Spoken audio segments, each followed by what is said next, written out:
সোমবার থেকে বৃহস্পতিবার পর্যন্ত উত্তরবঙ্গে অতি ভারী বৃষ্টি এবং কলকাতা সহ দক্ষিণবঙ্গে মাঝারি বৃষ্টিপাতের পূর্বাভাস দিল আলিপুর আবহাওয়া দপ্তর। আবহাওয়াবিদ সৌরিশ ব্যানার্জি জানান, উত্তরের জেলাগুলিতে ভারী থেকে অতি ভারী বৃষ্টিপাতের সম্ভাবনা রয়েছে। আগামী 5 দিন এই ভারী বৃষ্টিপাতের সম্ভাবনা থাকছে উত্তরবঙ্গের জেলাগুলিতে। আলিপুরদুয়ার, কোচবিহার, জলপাইগুড়ি জেলায় অতি ভারী বৃষ্টির সতর্কতা জারি করা হয়েছে। কোচবিহার এবং আলিপুরদুয়ারে ভারী থেকে অতি ভারী বৃষ্টি চলতে থাকবে। একই সঙ্গে দার্জিলিং ও কালিম্পংয়ের পার্বত্য এলাকাতে ভারী বৃষ্টির সঙ্গে দমকা ঝোড়ো বাতাসের সম্ভাবনা থাকছে। বজ্রবিদ্যুৎ সহ বৃষ্টির সঙ্গে দমকা ঝোড়ো হাওয়া বইবে মালদা, উত্তর ও দক্ষিণ দিনাজপুরে। 17 তারিখ অর্থাৎ সোমবার দক্ষিণবঙ্গে হালকা থেকে মাঝারি বৃষ্টির সম্ভাবনা থাকছে। 18 তারিখ থেকে বজ্রবিদ্যুৎ সহ বৃষ্টিপাতের সম্ভাবনা রয়েছে। বর্ষা ধীরে ধীরে অগ্রসর হচ্ছে। দিনের তাপমাত্রা ধীরে ধীরে কমবে।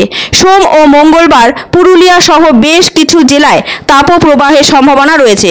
পশ্চিম মেদিনীপুর, ঝাড়গ্রাম, পুরুলিয়া, বাঁকুড়া, পশ্চিম বর্ধমান জেলায় তাপপ্রবাহ চলবে। দুপুরের পর থেকে আবহাওয়া পরিবর্তন হবে।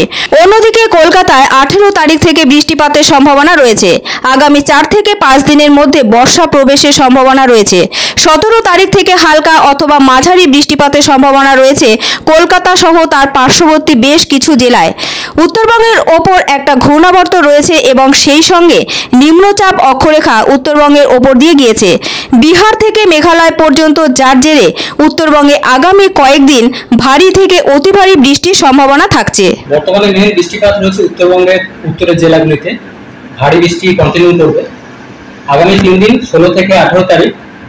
জলপাইগুড়ি, কোচবিহার, আলিপুরদুয়ার এই সাইডটায় ভারী থেকে অতি ভারী থেকে অত্যন্ত ভারী বৃষ্টিপাতের সম্ভাবনা থাকছে। দার্জিলিং, কালিম্পংয়ে ভারী থেকে অতি ভারী বৃষ্টিপাতের সম্ভাবনা থাকছে 16 থেকে 18। তারপরে 19 তারিখ, 20 তারিখেও বৃষ্টিপাত কিন্তু খুব বেশি কমবে না। ভারী থেকে অতি ভারী বৃষ্টিপাত 19-20 তারিখেও উত্তরবঙ্গের উত্তরের 5টা জেলায় কন্টিনিউ করবে। ফলে উত্তরবঙ্গের উত্তরের জেলাগুলির জন্য নদীর জলস্তর আরও বৃদ্ধি পাওয়ার সম্ভাবনা রয়েছে। কাঁচা রাস্তা বা কাঁচা বাড়ি ক্ষতিগ্রস্ত হওয়ার সম্ভাবনা থাকছে। নিচু এলাকায় জল জমার সম্ভাবনা, জলমগ্ন হওয়ার সম্ভাবনা থাকছে। পাহাড়ি এলাকায় বিশেষ করে দার্জিলিং, কালিম্পং ভূমিধসেরও সম্ভাবনা রয়েছে।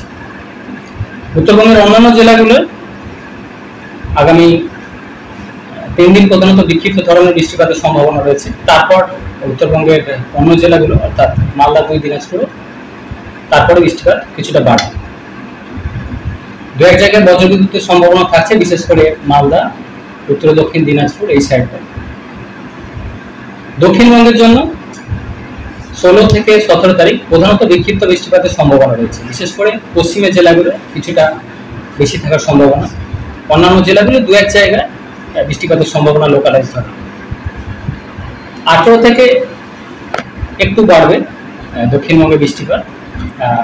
18 বা 19 তারিখে গিয়ে আরো কিছুটা বাড়বে। 2-1 জায়গায় বজ্রবিদ্যুতের সম্ভাবনা থাকছে, সাথে দমকা হাওয়া 40 থেকে 50 কিলোমিটার প্রতি ঘন্টায়। বিশেষ করে পশ্চিমের জেলাগুলো প্রভাবটা কিছুটা বেশি থাকবে।